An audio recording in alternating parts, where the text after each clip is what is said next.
So youth ఈ సినిమాకి ఎంతవరకు కనెక్ట్ అవుతుంది అనుకుంటున్నారు? యూత్కి డెఫినెట్లీ యూత్కి చాలా ఎక్కువ కనెక్ట్ అవుతుంది అనుకుంటున్నాను. బికాస్ వాళ్ళు చాలా వరకు న్యూ ఏజ్ ఫిల్మ్స్ ఈ మధ్య చూస్తున్నారు కాబట్టి, వాళ్ళు ఓటీటీస్ అన్నింటిలో కూడా వేరే లాంగ్వేజ్ సినిమాలు అన్నీ చూస్తుంటారు కాబట్టి they clearly know what is the difference between this film and other films. So I feel వాళ్ళు చాలా ఎంగేజ్ అవుతారని, వాళ్ళకి చాలా ఇంట్రెస్టింగ్గా అనిపిస్తుందని కూడా నేను చాలా బలంగా నమ్ముతున్నాను. ఆల్సో ఐ థింక్ ఇప్పుడు కాలేజెస్ స్టార్ట్ అయిన తర్వాత కూడా ప్లస్ ఈ దసరా ఫెస్టివల్ కూడా ఉంది కాబట్టి వాళ్ళకు కూడా ఎక్కువ ఫ్రెండ్స్తో వెళ్ళడానికి కానీ, it's a very enjoyable movie. 2 or 5 minutes ఎక్కువసేపు మీ బ్రెయిన్ తినకుండా, ఎక్కువసేపు టైం వేస్ట్ చేయకుండా, ల్యాగ్ లేకుండా క్విక్గా మీరు ఎంజాయ్ చేసి ఎంటర్టైన్ అయ్యేలోపు సినిమా అయిపోద్ది. మీరు హ్యాపీగా చూసి బాగుందిరా అనుకుని బయటికి వెళ్తారు. So definitely I feel youth will connect.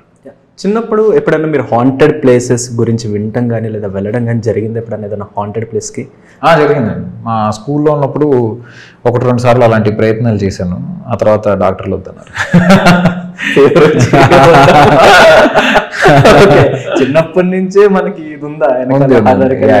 నాకు హారర్ చిన్నప్పటి నుంచే ఇష్టం. Okay, so do you believe ghost నిజంగా ఉన్నాయని ఫీల్ అవుతున్నాయి? Have you experienced it? No, I never saw. నేను ఎక్స్పీరియన్స్ చేస్తుంటే ఇప్పుడు మీరు నన్ను ఎక్స్పీరియన్స్ చేసేవాళ్ళు కాదు ఇక్కడ. But I never saw though. But I feel ghost is nothing but an energy. ఒక పాజిటివ్ ఎనర్జీ ఉండడం ఎంత ఫ్యాక్టో, ఒక నెగిటివ్ ఎనర్జీ ఉండడం అంతే ఫ్యాక్ట్. సో ఉందనే నమ్ముతాను. ఈ మధ్య మేము కూడా కొంచెం హర్రర్ ఇవి ఎక్కువ హాంటెడ్ ప్లేసెస్ గురించి రీసెర్చ్ చేస్తున్నాను. నాకు కూడా అవునా ఆ సినిమా మీద క్యూరియాసిటీ వస్తుంది అనమాట, హారర్ సినిమాలు వీటిపైన. సో అందుకనే ఫ్యాంటాస్టిక్. అలాంటి క్యూరియాసిటీ ఉన్న వాళ్ళందరికీ మా సినిమా విపరీతంగా నచ్చుతుంది అని డెఫినెట్లీ నాకు బాగా నచ్చింది బేసిక్గా. అండ్ ఒక లైన్లో చెప్పాలంటే కిష్కింధపురి ఎందుకు థియేటర్లో తప్పక చూడాలి? ఎందుకు అంటే మీరు ఇంట్లో చూస్తే టీవీలో ఓన్లీ టీవీ స్పీకర్ నుంచి సౌండ్ వస్తుంది. అట్ ద సేమ్ టైం టీవీలో చూసే విజువల్ మీకు పెద్ద స్క్రీన్ మీద చూసే విజువల్ అంత ఇంపాక్ట్ఫుల్గా ఉండదు. ఈ సినిమాకి sound design national award win అయిన రాధాకృష్ణ గారు చేశారు. ఆయన యానిమల్, కల్కి చాలా సినిమాలు చేశారు, పుష్ప.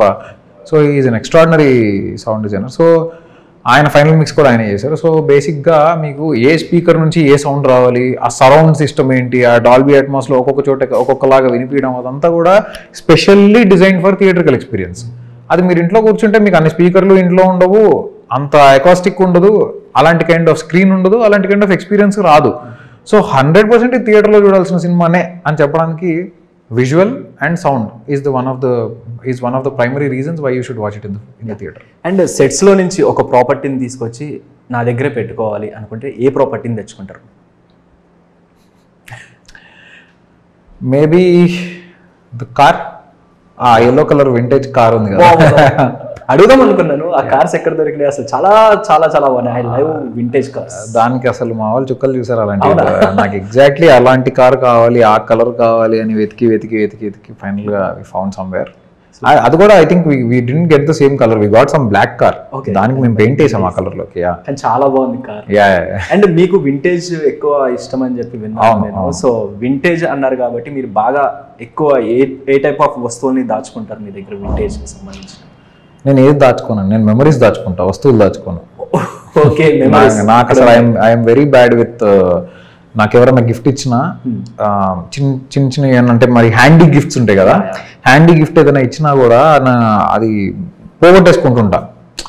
అది వెరీ బ్యాడ్ హ్యాబిట్. బట్ నాకు దాచుకోవడం, వస్తువులు దాచుకోవడం నాకు రాదు. నాకు మెమరీస్ దాచుకోవడం, మనుషులతో ఉన్న ఫీలింగ్స్ దాచుకోవడం, మీతో ఇవాళ ఒక మూమెంట్ జరిగిందంటే ఈ మూమెంట్ని నేను దాచుకుంటా చాలా కాలం.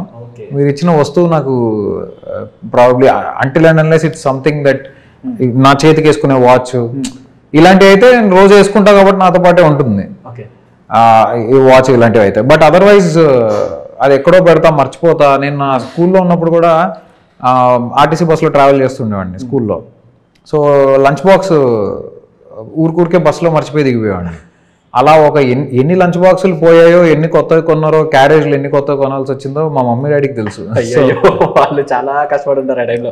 క్యారేజ్ బాక్స్ వేసుకోండి, క్యారేజ్లు, బుక్స్, ఏదైనా బుక్స్ ఇస్తే కూడా ఎవరికైనా నోట్స్ రాసుకోవడానికి ఇస్తే అదటే గుర్తు కూడా ఉండదు, ఎవరికి ఇచ్చానో గుర్తుండదు. అది ప్రాబ్లం, ఎవరికి ఇచ్చానో కూడా గుర్తుండదు. సో ఇప్పుడు నాకు మీరు చెప్పిన తర్వాత ఒక క్వశ్చన్ అడగాలనిపించింది. చిన్నప్పటి నుంచి ఏదైనా దాచుకున్న వస్తువు ఇది ఉంది అమ్మాయి ఇప్పటి వరకు ఉంది అనుకున్న వస్తువు ఏదైనా ఉందా? లేదు, I don't remember any. Okay, గుర్తులేదు అలా ఏది. అంటే ఇన్ని వస్తువులు పారేసుకున్నప్పుడు చిన్నప్పటి నుంచి ఒక వస్తువు మటుకు పర్టికులర్గా ఉండిపోతుంది, అట్టా వస్తువు ఏదన్నా? ఏం లేదండి. ఓకే.